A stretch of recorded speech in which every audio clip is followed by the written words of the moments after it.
죽음과 부활 사이 예수님은 어디에 계셨을까요? 십자가 위에서 마지막 숨을 거두신 그 순간부터 무덤이 열리기까지 72시간. 성경은 이 시간을 거의 침묵으로 감추고 있습니다. 그런데 신약 성경 곳곳에 흩어진 단서들을 모으면 충격적인 진실이 드러나요. 예수님은 그냥 죽어서 하늘로 올라가신 게 아니었습니다. 그분은 지옥으로 내려가셨고 거기서 전쟁을 치르셨죠. 이 이야기를 제대로 풀어보겠습니다. 예수님이 십자가에서 운명하신 날은 금요일 오후였어요.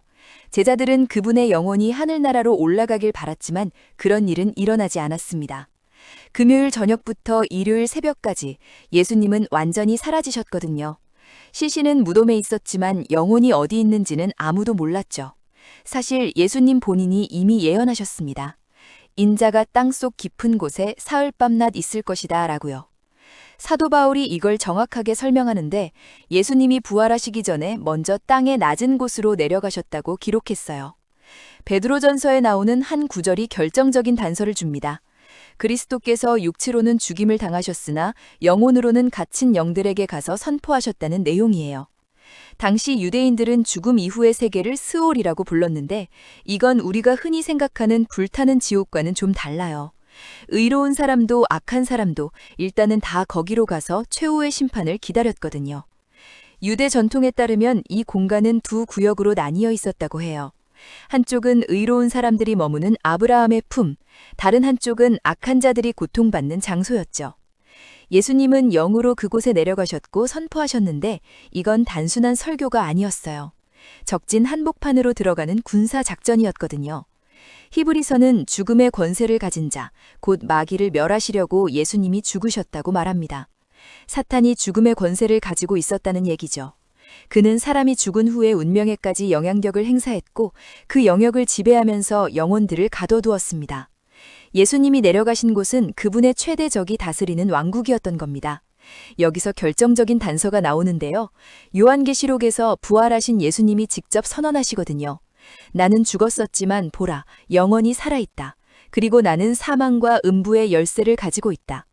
열쇠는 완전한 통치를 상징하는데 만약 이전에 사탄이 죽음의 제국을 지배했고 지금은 예수님이 열쇠를 가지고 계시다면 그 사흘 동안 분명히 대결이 있었다는 뜻이에요. 사탄이 그 고난을 얻은 건 에덴 동산으로 거슬러 올라갑니다. 아담과 하와가 불순종했을 때 죄가 세상에 들어왔고 성경은 죄의 직접적인 결과는 죽음이라고 명확하게 말하거든요. 죄를 유혹한 원조 유혹자인 사탄이 바로 죽음의 권세를 가지게 된 거죠. 그런데 예수님은 달랐습니다. 다른 사람들과 달리 그분은 죄가 없었어요. 죽음은 죄인들을 가둘 수 있었지만 예수님처럼 죄 없는 사람은 가둘 수 없었습니다. 예수님은 정복자로 들어가신 거예요. 바울은 그 승리에 대해 이렇게 말하죠. 사망아, 너의 쏘는 것이 어디 있느냐. 성경은 예수님을 부활의 첫 열매라고 부르는데 이 말은 그분이 영원히 죽음을 이긴 최초의 사람이라는 뜻이에요. 하데스에서의 예수님의 승리는 완벽했습니다. 갇혀 기다리던 영혼들에게 선포하셨고 사망의 열쇠를 빼앗으셨고 기다리던 의인들을 해방시키셨거든요. 사탄은 결정적인 전투에서 패배했지만 항복하지 않았습니다. 영원한 죽음에 대한 권세는 깨졌지만 세상에서 속이고 고통을 일으키는 능력은 여전히 남아 있었어요.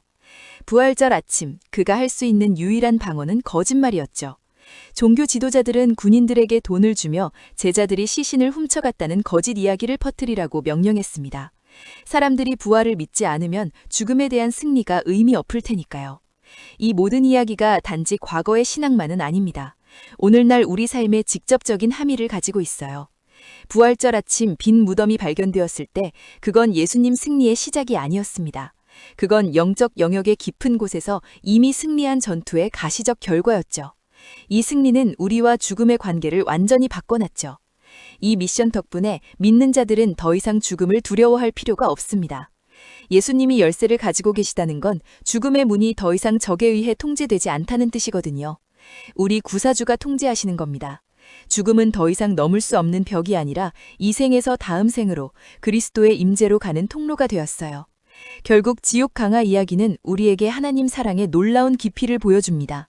우리를 위해 십자가에서 죽기만 한 게 아니라 가장 어두운 깊은 곳까지 내려갈 수 있는 의향을 보여주는 사랑이죠. 방금 본 건 사탄과 죽음 이야기의 시작일 뿐입니다.